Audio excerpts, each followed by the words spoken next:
사실 은행업이 대출 규제로 얘기를 해서 마음이 무거운데 은행 입장에서 이건 사실 나쁘지는 않아요. 저는 사실 은행주는 배당주 관점에서 접근하는 게 더 유효하다. 스텝스 구독자 여러분 안녕하세요. 돈 되는 정보만을 꼭꼭 알려주는 리서치 돈알리를 진행하는 최상욱입니다.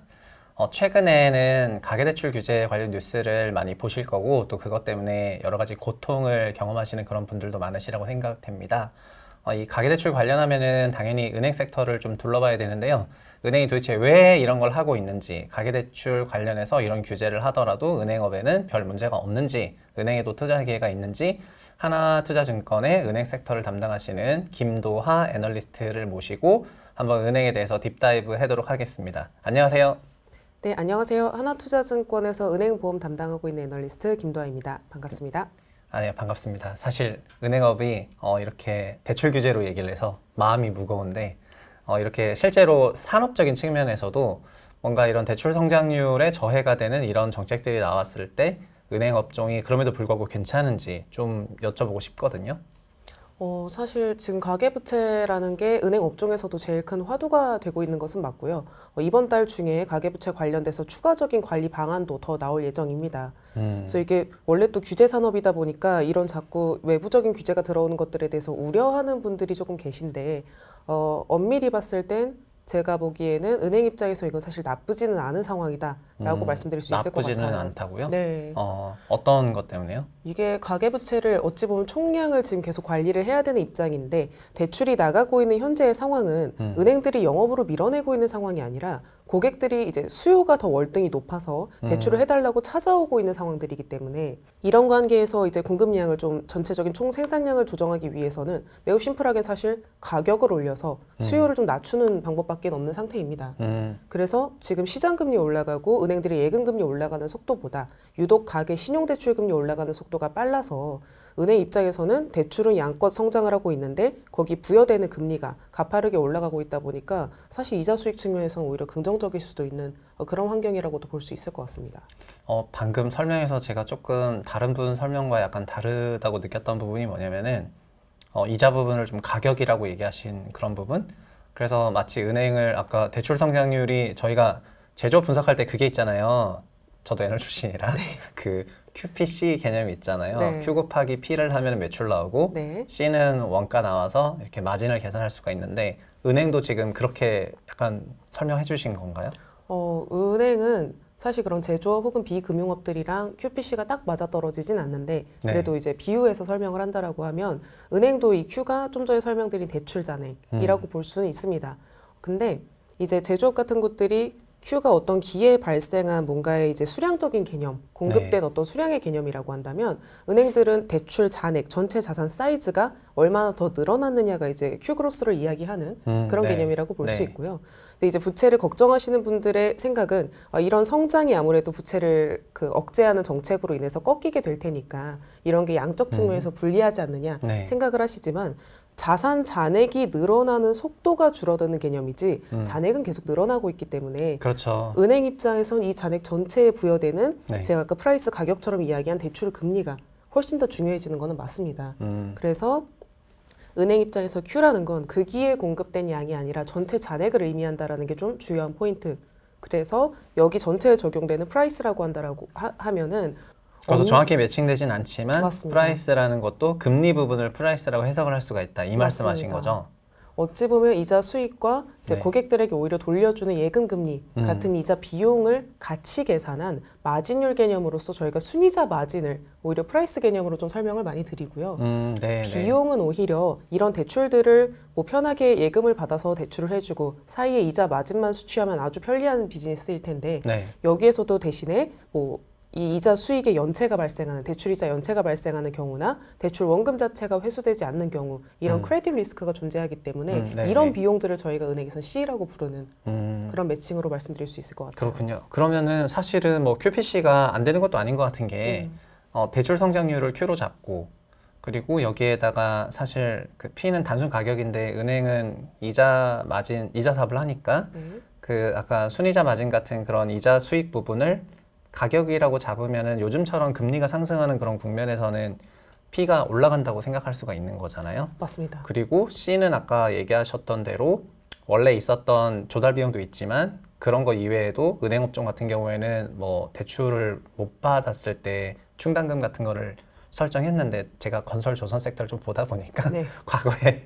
엄청나게 은행마다 수천억 단위의 충당금을 설정했던 것들을 좀 알고 있어서 네. 그런 충당금 같은 것들이 설정이 되어 있는데 이런 부분에 대한 부분도 좀 금액 부담이 낮아지고 있다고 할까? 그렇게 보면은 Q 좋고 P 좋고 C는 안정화되고 있고 그럼 은행은 지금 수익이 굉장히 커지고 있는 이런 구간이라고 생각해도 되는지.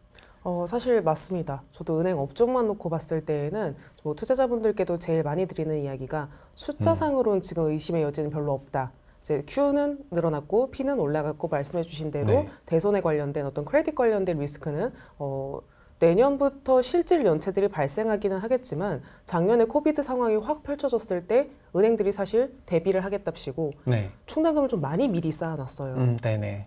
결국의 관건은 내년에 그런 연체가 발생함으로써 이 미리 쌓아놓은 것보다 더 안 좋아지느냐 아니냐 이것이 은행에겐 중요할 텐데 네. 저는 이제 쌓아놓은 규모를 고려했을 때에는 은행 입장에서 그런 크레딧 관련된 비용도 실질적으로 소요될 것이 그렇게 많지 않다. 향후에는 그렇게 보고 있어서 네, 실적은 좋을 걸로 예상하고 있습니다. 네, 은행 본원만을 보니까 어쨌든 아까 제가 QPC로 묘사를 하고 그렇게 좀 설명해 주시긴 했지만 실적 부분은 상당히 좋을 것 같다 이런 생각이 좀 들고요. 그리고 처음에 답변해 주신 거에서 제가 조금 인상 깊었던 게 있는데 뭐냐면은 그 Q 그로스에 대한 제한, 대출 규제 제한을 하고 있잖아요. 네. 가계대출이. 그런데 그 부분에 대해서 지금 은행이 대출을 뭐 밀어내려고 하는 게 아니라 수요가 거꾸로 대출에 대한 수요가 굉장히 많다 이렇게 말씀하셨잖아요. 네. 그거를 좀 더 설명해 줄 수 있을까요? 저희가 가계부채를 당국에서 관리하겠다라고 하고 있는 기조 자체는 뭐 동의할 수밖에 없는데 필요한 것이 맞는데 이게 제일 까다로운 문제가 수요를 좀 두 개로 갈라서 봐야 될 것 같아요. 실수요자 측면, 투자 네. 수요적 측면이라고 네. 하면 둘 다 수요가 강한 게 맞고요. 실수요는 뭐 추측컨대 주거비용 자체가 매매 가격, 전세 가격이 전부 다 올라가게 되면서 늘어난 것들이 어찌 보면 건당 대출 금액을 늘림으로써 네. 전체적인 규모가 늘어날 수밖에 없는 상태라고 하면 당국 입장에서 사실 이쪽보다 투자 수요 쪽을 잡아줘야 되는 게 굉장히 중요한 문제거든요. 네. 둘 다 수요 강세인 게 맞습니다. 네. 그래서 안으로 밀고 들어오고 있는 형국, 근데 이쪽은 이제 공급단에서 조금 조절이 되었으면 좋겠다라는 게 이상적인 바람인데 저희가 사실 실수요야 주거비용 증가에 의한 것이지만 투자 수요 증가한 부분들에 대해서는 지금 금리 대비 이걸로 조달을 해서 다른 데서 그것 이상의 수익을 거둬들일 수 있다는 어떤 네. 예, 자산시장 기대가 있기 때문에 가능한 일이었거든요. 네. 그래서 중요한 것 중에 하나가 저희가 증시로 보나 혹은 부동산으로 보나 현재 신용대출, 그러니까 저희가 투자 수요를 제일 잘 대변해 줄 수 있는 신용대출 금리 대비 증시에서 얻을 수 있는 수익률 그리고 부동산 시장에서 얻을 수 있는 수익률 이것의 초과 수익률이 벌어져가는 그 구간들에서 네. 신용대출이 실제로 이 스프레드를 따라서 같이 올라가는 국면들, 네. 즉 자산시장의 초과 수익률이 커질수록 신용대출의 규모가 늘어나는 그런 흐름들을 보여주고 있었습니다. 그러니까 소위 말해서 돈 빌려서 다른 데 투자를 해도 그 일드가 더 클 것 같으면은 네, 대출을 한다 이런 말씀이신 거죠. 맞습니다. 그리고 그래서 실제로 주시장 좋거나 부동산 시장 좋을 때는 민간단에서 투자 수요가 확 올라오면서 대출 그로스가 나오더라 이 말씀 해주신 거죠. 맞습니다. 그게 그러면은 원래 근본적으로 있어야 되는 실수요 쪽 그 대출 수요하고 또 투자적인 이게 자산 이런 게 다 연결된 거다 보니까 이쪽에서 엄청난 요구가 있었고 그로 인해서 이거를 막기 위해서 대출 관련 뭐 총량 규제라던가 네. 그런 걸 한다 이 말씀으로 그런 거죠. 네, 그러면 맞습니다. 정말 그대로 빚내서 주식하는 빚내서 이제 주식하는 약간 그런 시대처럼 느껴지긴 하는데 네. 근데 막상 은행업을 투자하려고 하다 보면은 국내 상장 은행 기업들이 다 지주사예요. 아, 맞습니다. 그래가지고 이게 이 기업이 맞나 이런 생각도 많고 또 지주사다 보니까 다른 사업들도 많거든요. 그래서 은행 외적인 다른 부분에 대해서도 괜찮은지가 좀 궁금해가지고요. 이것도 제가 은행주에 대해 설명할 때 꼭 그 짚어주는 포인트 중에 하나인데 저희가 2015, 16년 이때 이후부터 저희가 은행주라고 부르는 그것들의 상위사들은 사실상 은행 지주로서의 종합금융지주사로서의 모습으로 변해왔었던 그림을 네. 한 15, 16부터 20년 정도까지 한 4, 5년에 걸쳐서 계속 이제 디벨롭을 해왔었던 상황이거든요.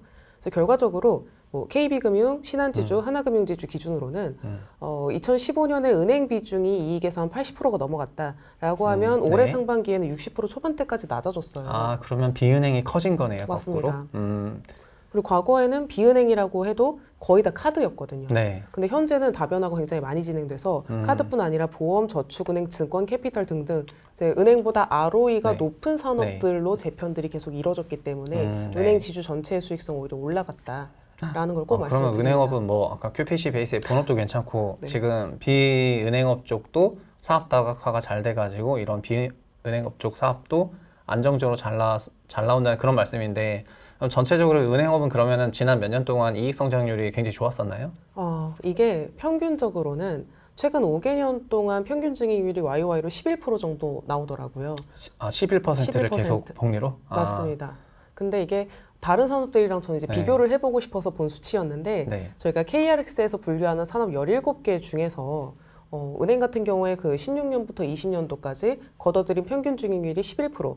근데 나머지 산업 전체 평균으로 놓고 봤을 때는 평균 10% 정도이기 때문에 네. 뭐 아주 큰 성장 혹은 뭐 미달도 아니고 전체적인 산업 평균 정도의 증이익률은 안정적으로 계속해서 이제 이뤄내더라라는 컨셉으로 봐주시는 게 맞을 것 같아요.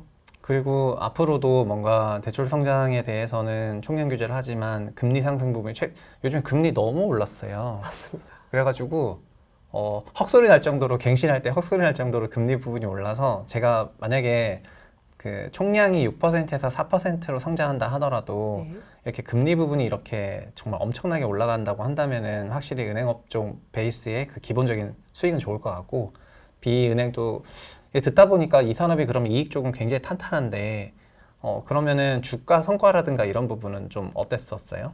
사실은 주가 성과는 다른 섹터들과 비교했을 때 매력도가 그렇게 높아 보이지는 않았습니다. 네. 이것도 제가 이 산출하고 싶었던 네. 개념이 전 사실 은행주는 배당주 관점에서 접근하는 게 더 유효하다라는 생각을 계속 견지를 하고 있거든요. 네, 그런 것 같네요. 네, 어떤 아주 가파른 이익 성장, 산업 전체의 자산 성장 이런 걸로 성장주 컨셉으로 뭐 같이 비교가 될 만한 그런 매력도 사실 떨어지는 것은 맞고요. 네. 근데 규모가 굉장히 크고 이런 산업들이 안정성을 높인 상태에서 계속 증익이 나온다라고 하면 우린 이런 산업들에서 추구해야 되는 바는 안정적으로 늘어나는 재원들로부터 주주들이 같이 어떤 이 이익을 쉐어한다라는 거에 가치를 두는 게 더 맞는 접근이라고 생각을 했어요. 그래서 네. 수익률 측면에서는 제가 살펴봤던 건 이제 KB, 신한, 하나, 우리, 기업 이렇게 5군데 전통은행주를 네.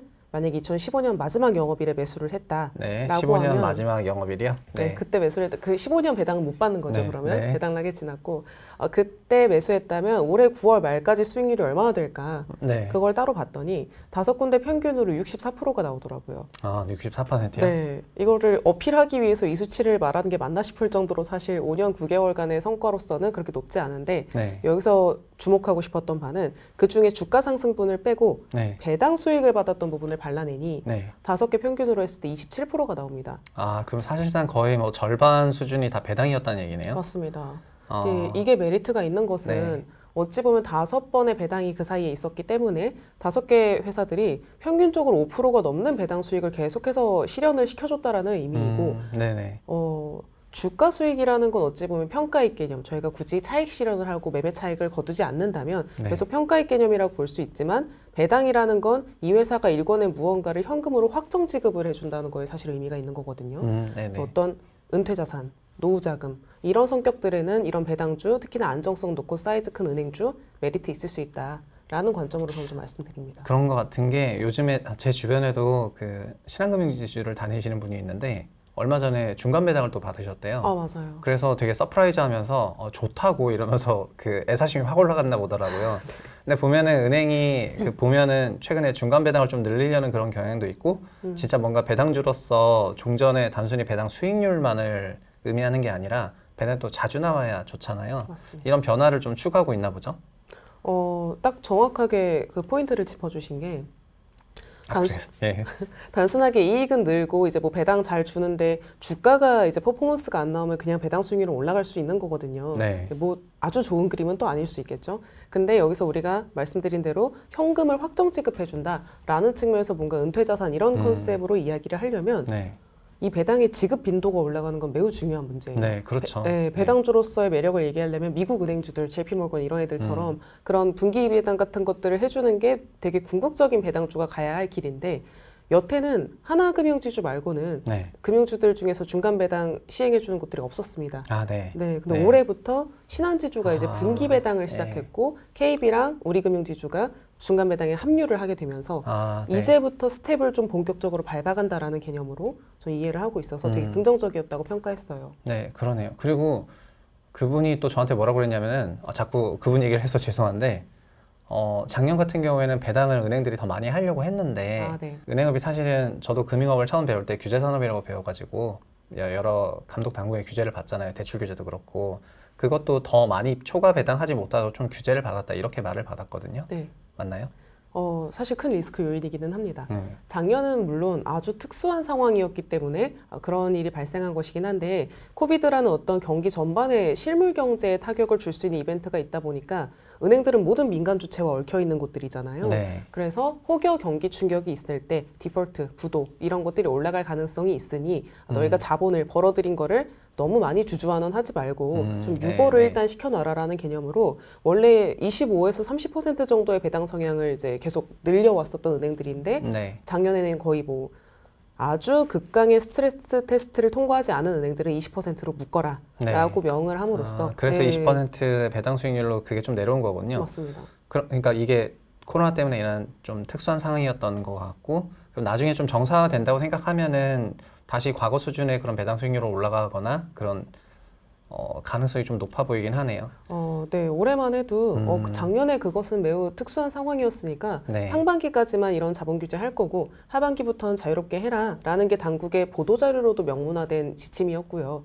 그때 이제 명시한 것도 2019년 정도의 배당 성향 얼마든지 가능하다라는 표현을 해주었기 때문에 좀 일시적이었던 것 같다. 네. 와, 그러면은 지금 얘기를 들어보면 은행업 본업 성장하고 네. 비은업 쪽 좋고 이익 성장 좀 할 것 같은 그런 분위기인데 작년 같은 경우에는 배당 수익률에 대한 좀 제약이 있었고 근데 아마 내년으로 갈수록 다시 정상화될 거고 그리고 분반기 배당도 추가가 되는 그림이고 굉장히 일드도 괜찮고요. 네.